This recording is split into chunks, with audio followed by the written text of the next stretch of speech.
excavating. I hope they're friendly.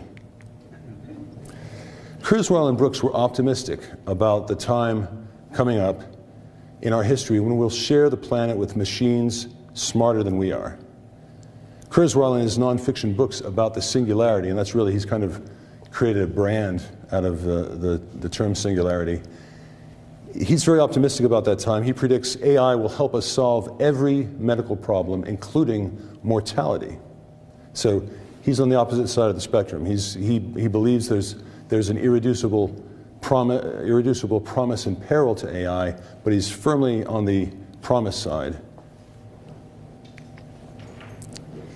But after Kurzweil and Brooks, I interviewed sci-fi legend Arthur C. Clarke. He created the HAL 9000, the robot from the movie 2001: A Space Odyssey. He wrote the book that the movie was based on. He actually co-wrote it with Kubrick before production of the movie. And Clarke had a hard science background in mathematics and physics before he turned to science fiction, and then he won every prize in science fiction and became a real sci-fi legend. He wasn't optimistic about sharing the planet with smarter than human intelligence. He said intelligence will win out and it will dominate.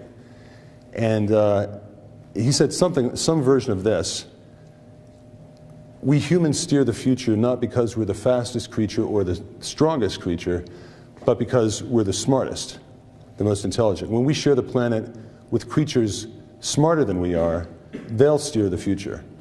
And that idea really infected me. Until that point, I'd been very optimistic, and I was on the Kurzweil singularity bandwagon. But that idea festered, and I started to speak to AI experts, and they would, and I'd query them. I began, when I talked to them, I asked the question, what do you think is going to be the state of affairs 100 years from now? And almost all of them said, most of the important decisions governing our lives will be made by machines in 100 years. And so my follow-up questions were, well, is this a friendly thing? Is this a handover of our autonomy, or is this a takeover? Will we change ourselves to become machines with brain modifications and add-ons? Or will we create machines smarter than ourselves, and will those machines somehow replace us? What I learned from the experts is that if we proceed on the course we're currently following, we'll create smarter than human machines, but they won't be benign or harmless. They'll develop their own drives, like self-protection and resource acquisition. They'll start out being our tools, but quickly we may become their tools if we continue to exist at all.